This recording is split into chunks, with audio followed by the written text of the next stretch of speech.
Bonjour, bienvenue sur les interviews Changemakers. Moi, c'est Laetitia Vito. Aujourd'hui, j'interviewe Maëva. Bonjour Maëva. Maëva, c'est une experte des gestions des finances personnelles, du budget. Elle a un compte Instagram qui est suivi par, je ne sais pas combien de milliers de gens. Ça s'appelle Mon Budget Bento. Et tu as aussi autopublié un livre qui s'appelle Mon budget sur pilote automatique qui a aussi cartonné. Et en plus de ça, à côté, tu es salarié à temps plein, commercial, grand compte. Donc déjà, comment tu fais pour faire tout ça en même temps? Est-ce que tu travailles la nuit? Ah oui. Forcément, aussi la journée, je suis en train de travailler. Après, c'est vrai que comme on a du télétravail, donc déjà, par exemple, je perds pas 1 heure, 1 heure et demie le matin à me rendre au bureau. Même quand j'y vais, j'ai pas des longs trajets. Donc forcément, le temps, ça se trouve. Et puis, il y a le week-end aussi, le soir. Je dors pas beaucoup, mais je suis un oiseau de nuit. Et donc, tu t'es dit qu'avec ce temps que tu as, tu voulais créer. Comment tu racontes la création de Mon Budget Bento? Comment t'es venue l'idée et pourquoi? Alors, en fait, ça vient d'une discussion que j'avais eue avec mon frère.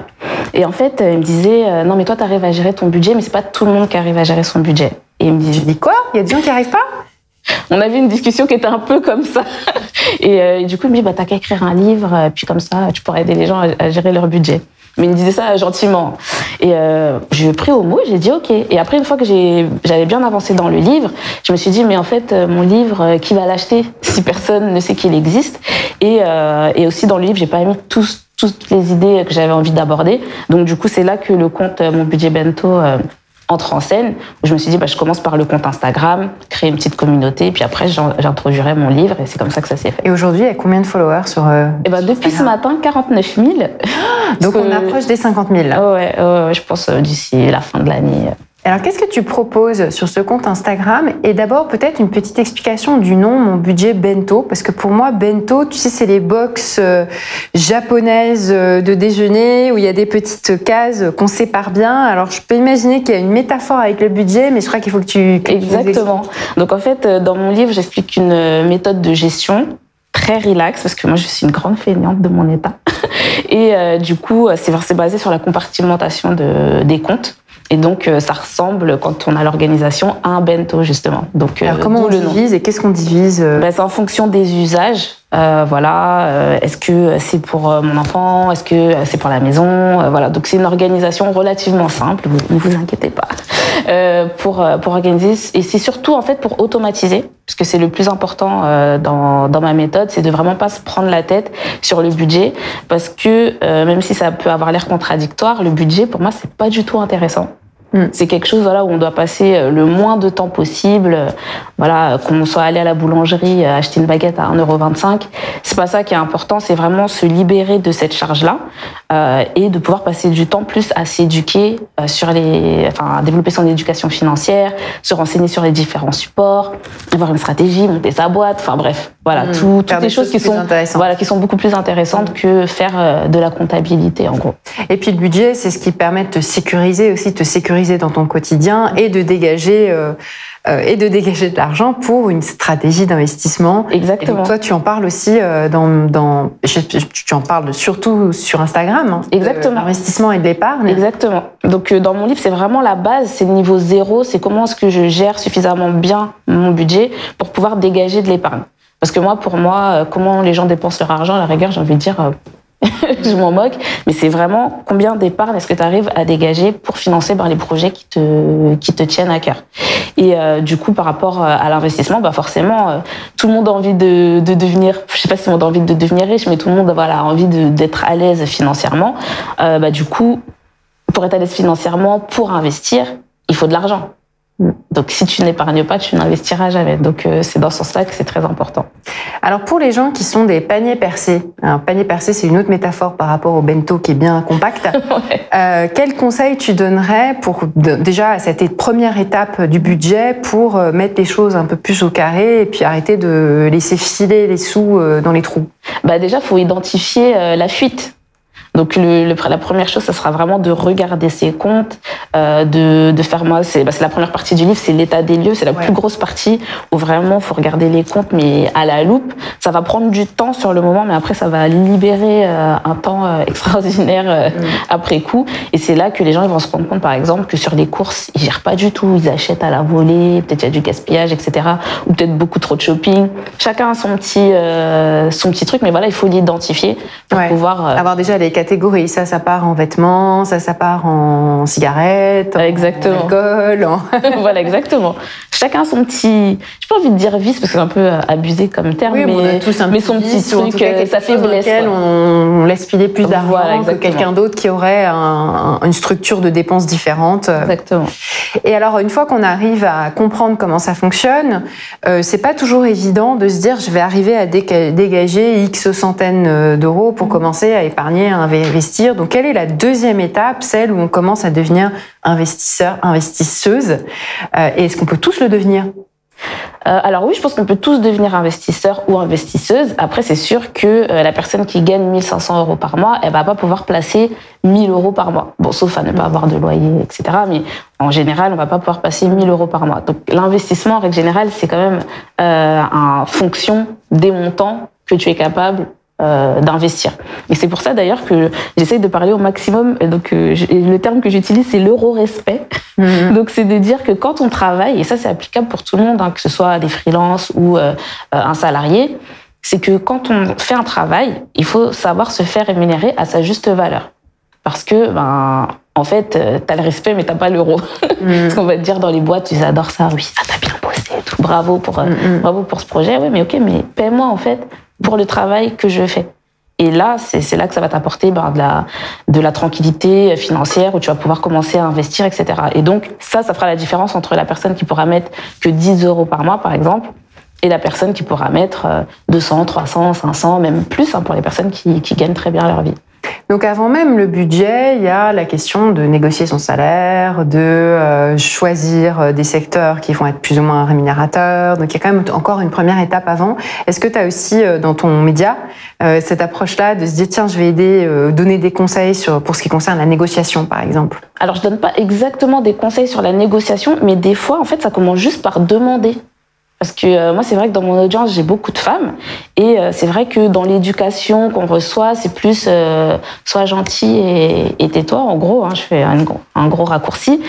Et du coup, il y a plein de femmes qui ne demandent même pas leur augmentation.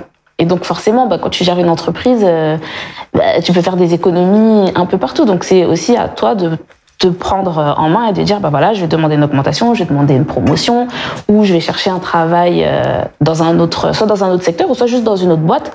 Des fois, en changeant juste de boîte, ça te permet de faire un bon saut au niveau de la rémunération. Alors en ce moment, depuis quelques mois et pour probablement encore de nombreux mois, on est dans une situation de très forte inflation, ce qui a des conséquences importantes sur le pouvoir d'achat, sur ta capacité aussi à épargner, parce que les revenus du travail en général augmentent beaucoup moins en ce moment que l'inflation. Et puis ça joue aussi sur tes dépenses. Donc est-ce qu'il y a des conseils peut-être liés à cette période un peu particulière que tu peux donner, tant du point de vue du budget que du point de vue de ta stratégie d'investissement? La stratégie d'investissement, toi tu le répètes tout le temps, c'est du long terme, donc il ne s'agit pas de la changer comme ça d'une seconde à l'autre, mais quand même c'est plus dur en ce moment pour beaucoup de gens. Est-ce que tu as des tips à donner par rapport à la période? Effectivement, l'inflation, forcément, ça va mettre la pression sur le budget. Donc c'est pour ça que c'est important d'avoir déjà un budget bien géré, dans le sens où si tu as de l'épargne, peut-être que tu épargneras un petit peu moins. Mais bon, avant d'épargner un peu moins, peut-être refaire une revue en fait de ses dépenses, voir comment est-ce qu'on peut dépenser mieux, entre guillemets, en optimisant ses dépenses. Après, il ne faut pas courir après les promotions dans tous les sens, parce que je vais pas dire dans 80% des cas parce que j'abuserais, mais il y a plein de promotions qui sont pas des promotions. C'est juste, ils ont mis un packaging un peu plus flashy, mais en vrai, le prix unitaire ou le prix au kilo, Et exactement le même. Il y a ce phénomène, la shrinkflation, oui. qui est que pour une boîte, on garde le même prix, mais on diminue le contenu de ce qui est dedans. Donc souvent, il y a de l'inflation qui ne se voit pas au niveau des prix, mais qui se voit au niveau de combien tu en as pour ton argent. Exactement. Donc il faut être très vigilant par rapport à justement le prix au kilo ou des choses comme ça. Voilà, regardez les prix au kilo, regardez aussi les courses. En fait, sur les courses, il y a beaucoup de choses qu'on peut payer moins cher, en fait, par exemple, en préparant sa liste de courses. Donc, il y a des personnes qui font ça, qui préparent... moi, je le fais pas parce que j'aime pas cuisiner. Mais il y a des personnes qui font ça et qui arrivent à faire de très grosses économies parce qu'au lieu d'acheter un peu au hasard, tu as déjà fait tes menus à l'avance. Donc, tu achètes en fonction de tes menus. Ça réduit le gaspillage. Tu utilises vraiment tout ce que tu as chez toi. Tu n'as pas des stocks, des conserves de je sais pas quoi qui restent là pendant X temps. Donc, ça permet d'optimiser. Mais après, encore une fois, il faut essayer de travailler aussi sur ses revenus parce que pour moi, on peut serrer la ceinture, mais il y a des limites à ça. Donc après, peut-être que c'est trouver un petit side business. Si tu as un talent, je sais pas, tu sais cuisiner, tu sais peindre, tu sais faire un site internet. Enfin voilà, il y a aussi des petites pistes comme ça à regarder. Après, je suis pas fan de se tuer au travail, même si quand je vous ai dit que je travaille la nuit. Mais je le fais aussi parce que je pense que c'est important de le faire. Alors, sur Instagram, il y a plein de nouveaux créateurs, créatrices de contenu sur des sujets un peu d'empowerment au sens large, dans la dimension financière. Alors, pour la petite question de la fin, j'aimerais bien te demander quels seraient les quelques comptes ou médias qui, toi, à titre personnel, t'inspirent, que tu trouves intéressants et que tu recommanderais à ceux qui t'écoutent. Alors déjà, je suis pas beaucoup de comptes comme ça parce que je veux que mon contenu soit vraiment original. Donc j'évite de suivre trop de comptes de ce type-là pour pas me faire, quand je dis polluer, c'est pas polluer, mais pas me faire influencer. Mais des comptes que j'aime beaucoup, par exemple, il y a Sarah de Power Ta Carrière, donc avec un H Power, qui donne des tips sur tout ce qui est négociation salariale. Donc ça, c'est hyper important. J'en ai parlé 15 fois là déjà. Ensuite, tu as Plan Cash. Donc ça, c'est une newsletter, mais qui est aussi un compte Instagram. Oui, exactement. Qui a été créé il y a un peu plus d'1 an maintenant par Léa Lejeune, et il y a Morgane Dion qui l'a rejointe. Oui. C'est vrai que c'est un super média pour parler d'argent, en particulier au féminin. Oui. Donc c'est un compte à suivre absolument. Et encore un petit dernier pour la route? Mon budget bento. Mon budget bento, on le redira jamais assez. Absolument, parce que là, il faut quand même que tu arrives à dépasser les 50 très vite. Oui. Non, mais après, il y a plein de ressources, il faut être curieuse. En fait, il y a beaucoup de comptes et, je veux dire, il n'y a jamais trop d'informations. C'est bien de réentendre les mêmes choses, dites de différents prismes, etc. Oui, puis il y en a qui vont faire des dessins, des photos. Voilà, exactement. Une manière de se renseigner. Donc. Exactement. Merci beaucoup, Maëva. Merci beaucoup à vous d'avoir regardé cette interview. Et vous pouvez retrouver toutes les autres interviews Changemaker sur la chaîne YouTube. Au revoir.